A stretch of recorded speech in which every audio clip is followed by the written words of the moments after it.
All right, so I'm going into my P drive, your P drive that you save your stuff to, your folder, your 2540, and then remember we had that 2016 folder where we created preferences last Wednesday. We're going to take those and copy them, so we hit Control-C. And then we're going to go to our P drive again. And on the P drive, you have that 2016 folder that we can delete. And yeah, you just delete the one that's right on the P drive, and you paste your preferences in there. Okay? Not the 2016 folder itself. No. You delete the 2016 folder right on the P drive. That's your preferences. Oh. Okay? That 2016 houses all the preferences for all the Maya stuff that we're doing. So then when you boot up Maya, you should be back at square one of having your preferences set up. And save this. So what we're going to do is we've opened up Maya. We have our preferences back in action. What we're going to do is make a brand new project folder. So we go to File and we go to Project Window. And we're going to make a new project. And you're going to label it your last name _ stick. Okay? And then make sure that it goes inside of your folder 2540 work.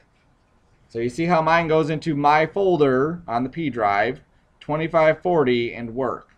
Okay? So if yours doesn't, make sure it does, and then you hit accept. All right? Now on the Z drive, pretend that this is the Z drive right here.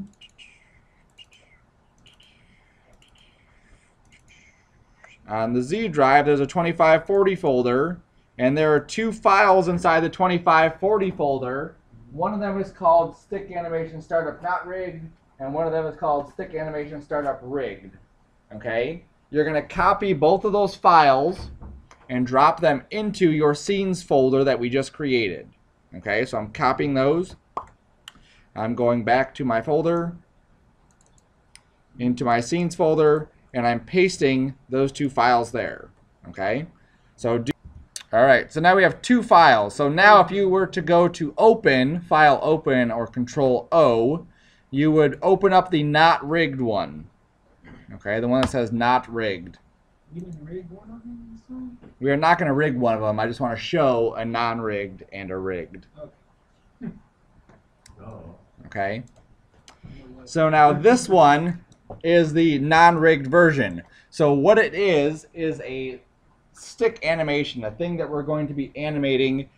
This little thing, kind of just like a tail or something, kind of wagging, whatever.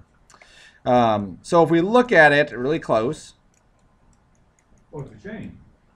kind of like a chain, yes, except it's kind of a little bit more limp and wiggly than a chain. Okay, so if we look at it, if we were to try to animate this thing, so for the next like 5 minutes, less than that, try to animate this thing. Just waving from side to side and kind of wiggling a little bit. Right. If it's not rigged, there's just no point. There's no point in animating this if it's not set up to be animated, okay? So we can't simply take a model that's already been built and just animate it. We have to set it up and make it easier for us to animate. All right, that's the point of looking at this one. Now let's go look at the other one, which is the rigged one. And we don't need to save that one. Yep, file open, don't save. Okay. Now on this, it has these little plus signs you can see.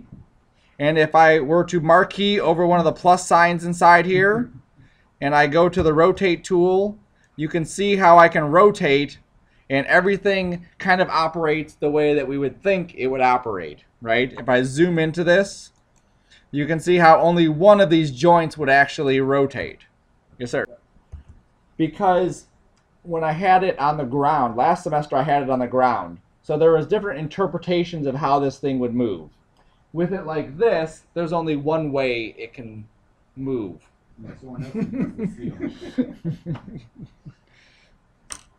Okay, so with this one, what we're going to do is we're going to animate this. So what I want to do is there's only a few controls that we're going to play with. All right, and I want to break it down before we even get into this, and this is always good practice before you do any kind of animation, is to number one, see what you're going to be doing with the animation, and then number two, see what controls are needed to do that. Okay, and that's typically just a good workflow. So for this kind of animation, what we want to happen is I want to take, you see that flat piece on top, okay? That thing is just going to move like this, side to side, okay? The rest of it is going to be like a tail where it just kind of like swings, okay? So looking at that, so we're going to start with this piece up here. Now, which direction is that piece going to move? Right. Or your left. Direct Z, okay? It's going to move in the Z direction. Now, it doesn't matter.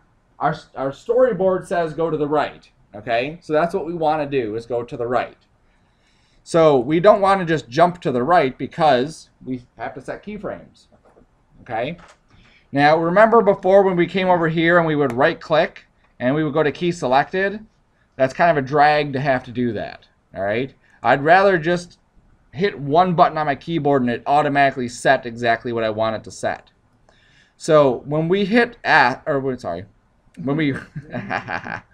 when we hit key selected, it's going in there and setting a key. There's an actual command called set key or keyframe. So under animation, there's a key, and you'll see where it says set key, and it has the S as my set key. Okay? So if I'm in my view and I just hit S, don't hit S. If I just hit S, there we go. If I just hit S, you see how everything gets lit up? What did we say last time about having keyframes on things we don't need? It's just a waste of space. It's a waste of space. It's a waste of just visual stuff that we don't need, okay? Now there is an option inside of this key, set key, okay? So you can do that, go to key, set key option box. And what we can do is tell it that we only want to do all keyable attributes from selected, okay? So all keyable attributes selected from channel box. That's what we want to do. So what that's going to do is whatever we have highlighted in the channel box, it'll only set keyframes for that item, okay?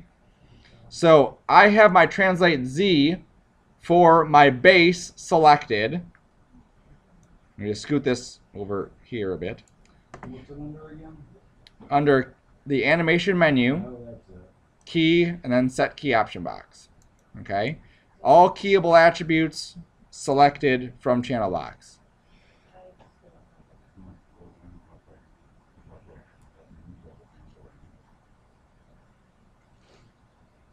You know the funny thing is that's unless you drew it upside down. So you remember what you were doing. Yeah. To make it upside down made sense. Okay? So I'm at frame 1. I have my base selected here. I have translate Z selected there. I have my set key option set to all keyable selected from channel box, and I'm going to say set key. Okay? So just the one attribute gets keyed. If it didn't work, that means that you didn't have just that translate Z selected. So you just click translate Z, hit S, and then it'll set just that keyframe. Okay? So if I click on just translate Z, hit S, it sets a keyframe just for that one item there. Now I need to go up to set my next keyframe.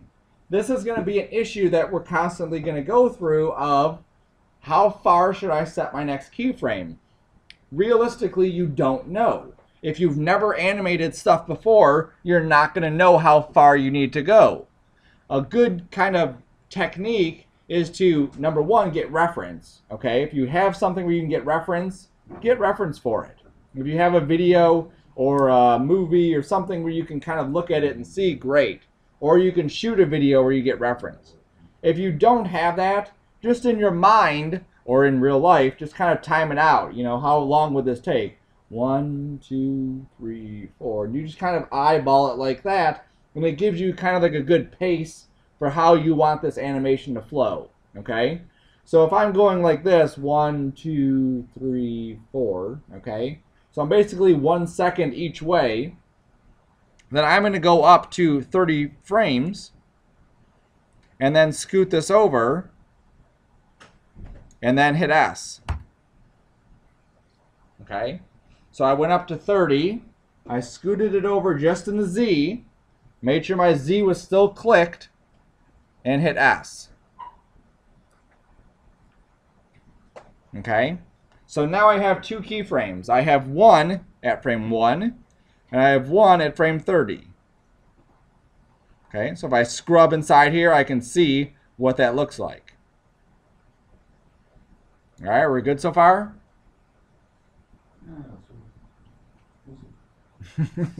All right, so now where am I going to go for my second keyframe, or my third keyframe? Frame 60. So we'll go to frame 60. We'll pull it over to the other side. Make sure Z is still selected in channel box, and we hit S.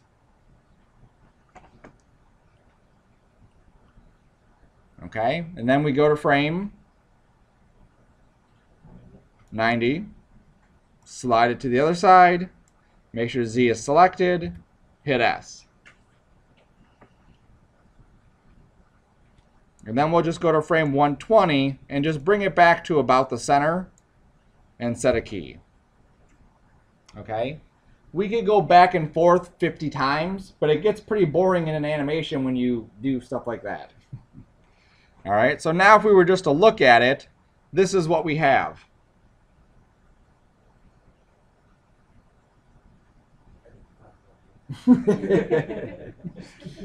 All right. Now a couple things to take note of. The time from where it starts here to where it gets to this end point is 1 second, right? Yes or no? Yes. Yes. Okay.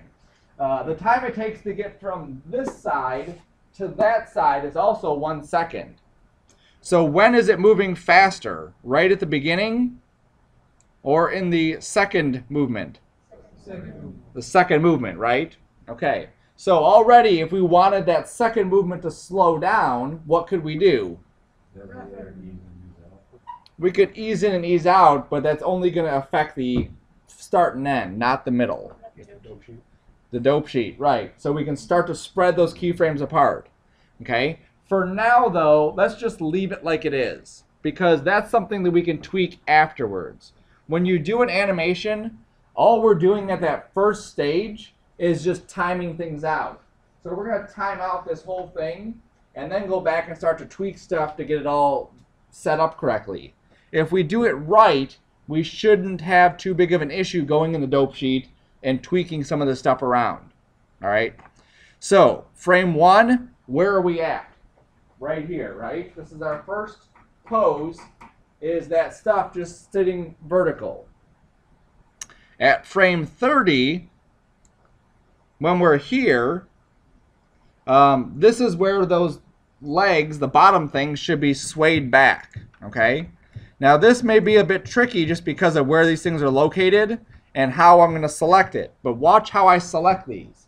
If I just grab the top one, do you see how it highlights this whole chain straight down the list? Okay? If I did that and I rotate it, do you see how it's not giving me a nice little curve, right? It's just a straight line.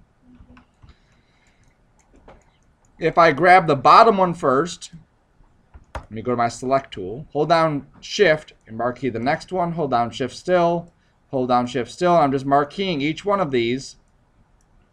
And then I go to my rotate tool and then I rotate. Do you see how I'm getting that different shape? Yeah, but why does that make it? Because what happens is when we grab just that top one, it's rotating just the top one, that's just, everything else is just parented to it. Right. Okay?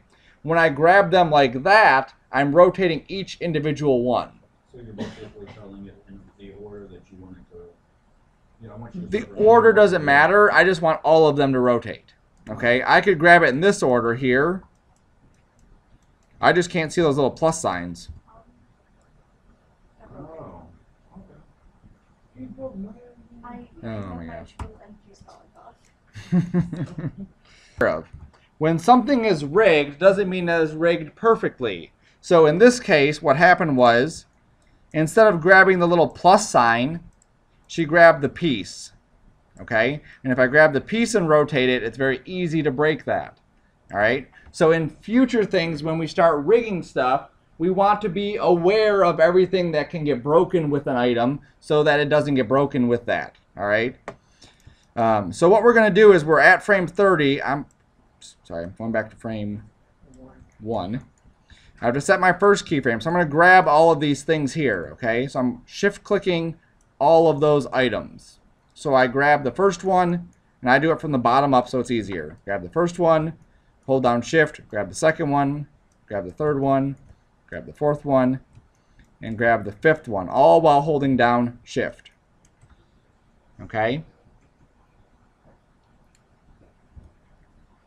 Now for this one, we're only rotating it in the X direction. So I only want to click on rotate X and set my key.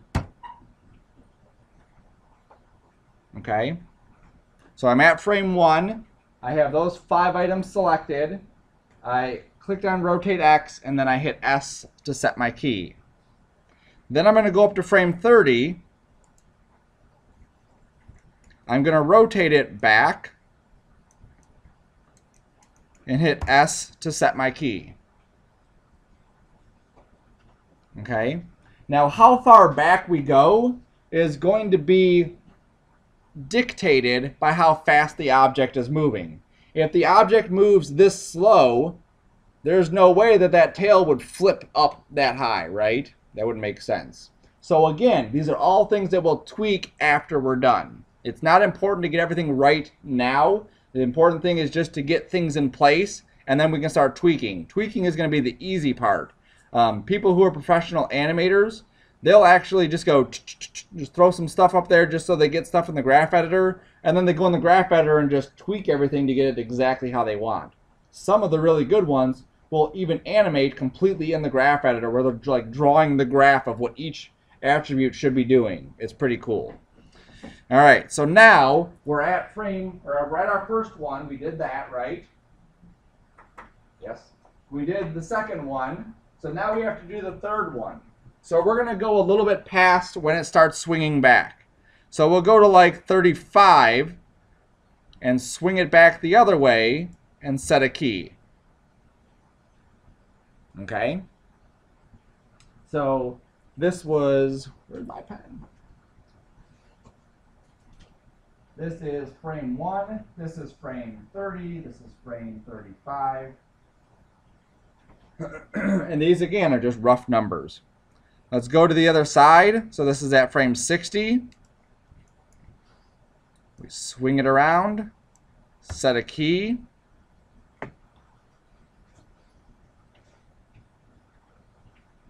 We'll go up another 5 frames. Oops, I swung it the wrong way. Keep it swinging back like that. Go to 65 and then swing it this way. There we go. Okay. And then I'll go up to 90 and do the same thing. Here's where it should be at 90. At 95, it should be swung around the other way. And then at 120, we should be back to 0 here. How do you go about erasing keys? Like right-clicking? Yep, you can just right-click right inside your timeline and say delete key. Okay.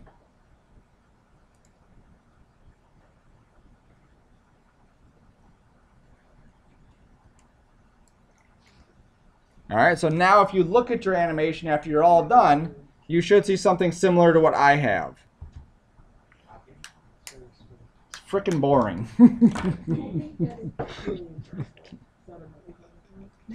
One of the things that doesn't make sense is we have to consider the physics of what is happening here, okay? So what is the driving motion of this whole thing? What's controlling the movement of this entire animation? The platform, right? Okay, so what does that mean about the forces involved in this entire thing moving? Top to bottom, exactly. So what should be happening is the top moves. The top moving causes the first one to move. The first one causes the second one to move. The second one causes the third and the fourth and the fifth, okay? All in that chain.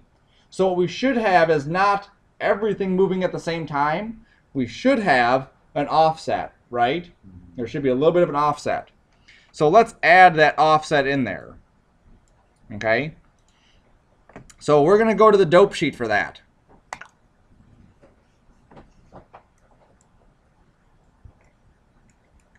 Okay, now depending on the order that you selected your items is the order they're going to show up in the dope sheet. So if you look at mine, it says part 5, 4, 3, 2, 1, right? Because I believe I grabbed them in this order here, from the bottom to the top. Okay, had I grabbed them from the top to the bottom, then they would go the other way.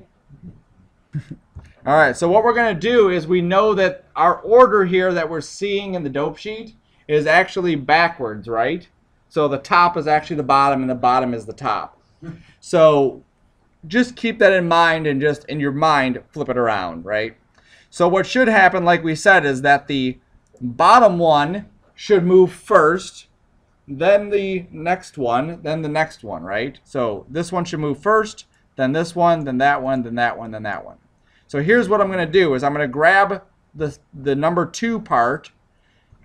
I'm going to be in the move tool, and I'm just going to middle click and drag it over 1 frame. Okay? So I'm in the move tool, I clicked on part 2, and I middle clicked and drug 1 frame over. So what that does, it takes all those keyframes and clicks it over 1 frame. Then I'm going to go to part 3 and click it over 2 frames. Go to part 4, click it over 3 frames. Go to part 5 and click it over 4 frames.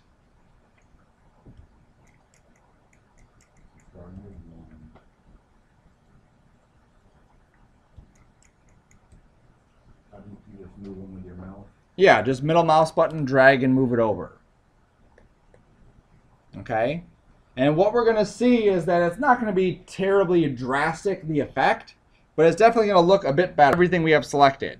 So we don't have that on every single object. We have a bunch of objects selected, so it's showing all of those keyframes. Okay? Now the other part that's kind of like, ugh, is the animation. You see how static it is? It just kind of swings and then stays and then swings and then stays. So what we want to do is create a nice fluid motion from side to side for this thing. All right. Okay? So I'm going to go into my graph editor and look at the graphs that we've created inside here. Now it's not a huge deal to go through and play with these things, but you know what? It's kind of like we've offset them, and now it's kind of like we'd have to go through and individually adjust them, okay? Because they're all their own individual graphs, and I may want to tweak some of these differently than others, and it's kind of hard to see all that stuff. So this is what the cool thing is, and this is why we kind of did this backwards so we can take a step back, is because I want you to be comfortable with this, that we can go back and just nudge these things back in place. Okay? So I'm redoing all my dope sheet stuff to get them back in alignment. So when I come to the graph editor, look how clean it is. Okay? Because they're all just stacked on top of each other right now. All right? So align your things so they're back lined up so that your graph editor is nice and smooth. Okay? And now what we're going to do is we're going to look at the animation. Look at how boring this graph looks. Okay? When we do something like this, we have to think about what's going into it, what's actually making this stuff move. When are we picking up speed? When are we slowing down? All of these kinds of things.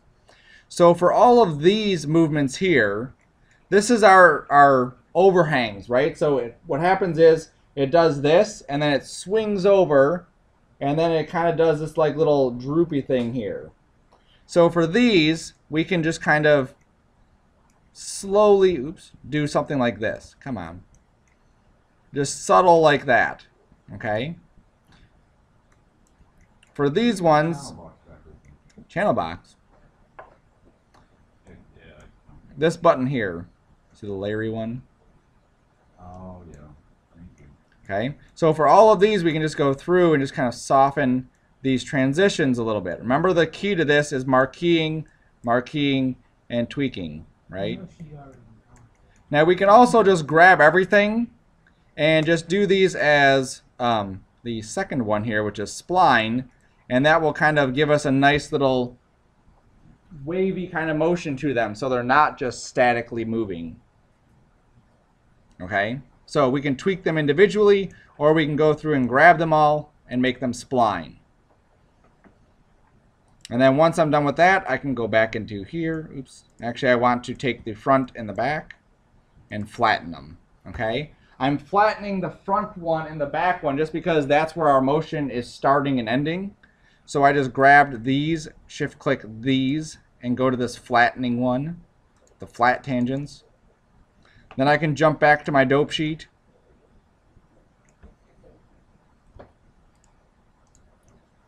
Come on. There we go. And then just offset these frames here.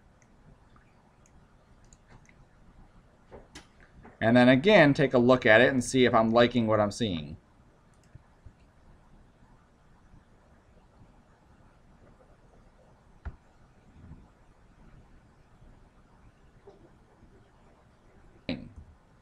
So if I want to tweak anything, watch how I can tweak some of these settings here. So in my graph editor, this here is how far each one vertically is rotating. Okay? So I know that, let's say in this first one, from here to here, maybe that's too much. That seems like it's like a lot for this thing to be rotating, having moved only a small distance. So I can grab all of these and move them up. Now look at how I can move this graph. It's obviously going to throw some things off if I'm doing this, right? My graph is definitely changing structure. What I want to do is just slide all of these vertically up. There's two ways to do it. One way is the way you're probably most comfortable with that you've used in other programs. How do you constrain something vertically or horizontally? Shift. So we can hold Shift and middle mouse button drag, and it only moves it up and down. Okay?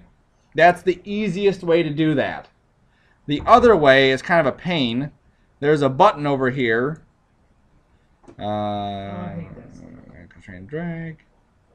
There it is. This unconstrained drag, I never use it, but this will actually lock you into just one direction, the band. So it'll lock you into just doing one. So if you don't want to hold down Shift, but you're only editing values, you can just constrain it vertically. So now when I marquee and I middle drag, it's not going to let me do anything left and right. It's only going to let me adjust up and down. Okay, I prefer middle mouse button because I forget that it's on and then I get pissed off that I can't go left and right when I'm playing with this. Yeah, boy. All right, so here I'm adjusting these. So now it's definitely not going as far. Look at it, it just barely sweeps, and then it swings, and that's kind of weird. So maybe I shouldn't swing. So then I can take this and pull that one down too, so it doesn't swing so much. Okay, there it's swinging a little bit more. So now what I'm doing is also offsetting. So originally the first two from this direction to that direction, see how they're basically the same rotation? I'm offsetting them so they're not exactly the same. So it doesn't just rotate and stay in that same thing. It kind of rotates and then picks up a little bit more movement. Okay? Whoa. See here how these two are both the same values. I don't need them both to be the same values. I can make one less than the other. And again, it just creates more interest in the animation.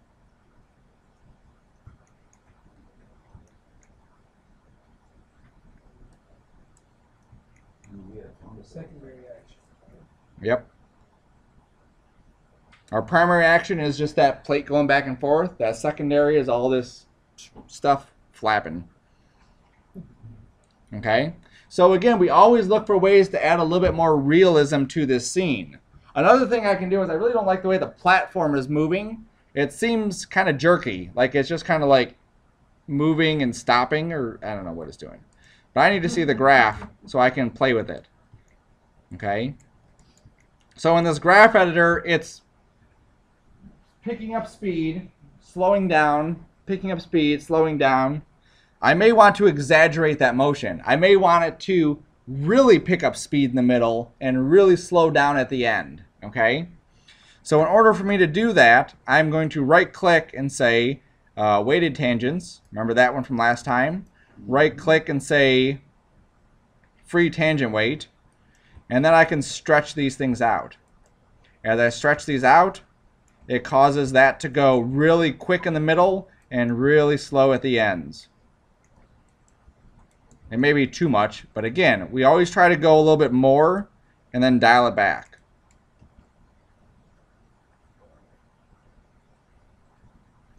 All right, now it looks kind of funky. I think I went too far with it. Now again, we can try it the other way. Really pulling in these corners to see what happens. And then seeing what happens with this. And sometimes you're just pleasantly surprised. Sometimes you get a happy accident of how this whole thing is playing out. Yes, sir. We could go linear, but I think it would be too choppy where it hits it and bounces off the other side. Definitely something to try out. Let's grab it and see. So I make them all linear.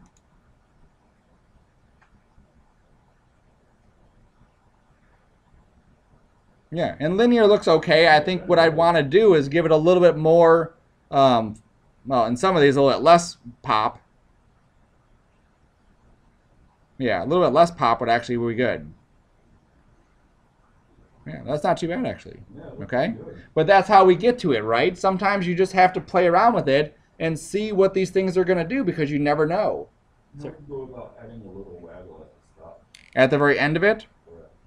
So what happened is, at the very end of this, we just said go and be done. Well, we wouldn't. This is what we would do. Let me go back to my beginning so it's easier to select all these.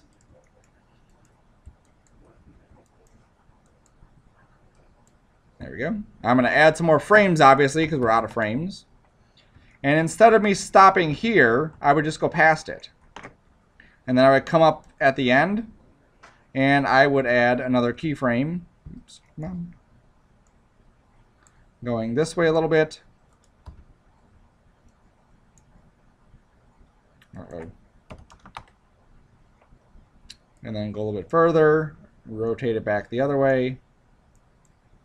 Go a little further, rotate it back the other way. And so I'm bouncing between positive and negative at this point.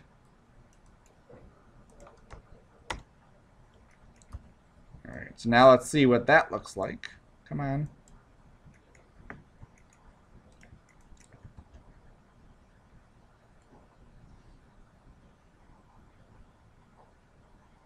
There we go. Okay, so now we get that little waggle just by giving it a little bit more at the end. Okay? So again, don't be afraid of any of the tools that we're using. They're tools. You have to play with them in order for you to understand them. In order for you to understand them and be comfortable with them, you have to play with them. Okay? And don't be afraid to also ask someone, how does this look? Step away, walk away from it for a couple minutes, come back, look at the animation and see if you're liking what's happening. The other thing that we need to do is, I don't know if this is in real time, right? I don't know how fast Maya is playing this. It might be playing it back at 12 frames a second. It might be playing it back at 30 frames a second. We don't know. What's that? Play blast? Play blast, right? That's the next option. So to play blast, you can go to Window Play Blast if you're more comfortable with that, and go to the option box, or you can just right-click on the timeline and go to Play Blast option box. Regardless, the options are going to be the same. We're going to go to the format and choose image. Okay, that way we get a sequence. We can adjust the sequence and look at the sequence different ways. We change the file format or the encoding to Maya, and we change our scale to 1. Okay, it zips through because it can zip through, and then it opens up a brand new window where we can see it in real time. Now remember, we're doing our animations at 30 frames a second, so we want to make sure that we're using 30 frames a second. Okay? At 24, it actually looked a little bit too slow. At 30, it actually works. Still doesn't look right. Right, it still doesn't look perfect, but it's getting there, right? And that's the point, is that we do this iteration process where we kind of go through the entire thing, and then we come back and start refining along the way. Then we refine along the way, and we keep doing that until we're happy with the end result. And Is it the same process that Light and Magic would use? yes, every animator isn't a genius in the fact where they can go there and know exactly every single frame of what it's supposed to look like. Okay. That makes me feel As you get better, you become more attuned to how long things are going to a little take. bit more intuitive. Right. So you're like, oh, I know this is going to be 10 frames, this is going to be 3, and this is going to be 8. You know, and it all becomes part of that experience. And I could give you a list. Here's a list of every single thing you'll ever animate and all the keyframes, but it's not going to help you understand that, right? So you got to be able to look at this kind of thing and see what looks wrong with it. Sometimes, and this may sound silly, sometimes watching it backwards will actually kind of help you pick some things out that might be wrong with it. Okay, or areas where you're just not liking what's happening. In this case, I'm not really seeing it. It's actually counterproductive. Okay, so you can kind of pick it apart, and then you test some stuff out, and you go back and you constantly play with this whole thing back and forth until you get something that you're happy with. Okay. Now, as you do this, now this is the practice one. Okay, that took us less than an hour to do as a group. You're going to do that again. So you're going to open up a brand new rigged file. You can copy it again from the server if you need to, and you're going to start it all over from scratch. And you're going to do the whole thing again and reanimate this stuff. Even if you stumble for the next 2 hours and then you take it home and stumble for another 3 hours, I don't care, because you're going to learn all this stuff along the way. You're going to figure this stuff out. I've recorded this so you can kind of follow along, but my advice is to try to do it from memory first and then try to go after it and look at those parts that maybe you missed. Okay? Keep in mind this too. Our area, our stage, remember staging is one of those important things? Our stage is only so big. We don't want this thing to fly across this kind of stage, because that's too much movement this way and that way, and we're not going to be able to see it good enough. Our focus is here in this little box, and we want that animation to look good in the box. If we had it really big, let me just save this. If we had this really big, and we had it go from this side to that side, look how far away we are. We can't even see this thing. So then what we have to do is we have to zoom in with the camera and animate the camera, which then again could take away from our animation. All right? So as you animate it, keep in mind of where you're going to be animating. Okay? How big is this thing going to be on screen, and try to get something along those lines. Does that make sense? Can we put walls on? Yes. For now, this focus on the animation. Next class, I'm going to go over the whole rendering process. Oh, cool. Okay? So how to set it up to do the dimensions and whatever to make it really read on here. Very cool. Okay?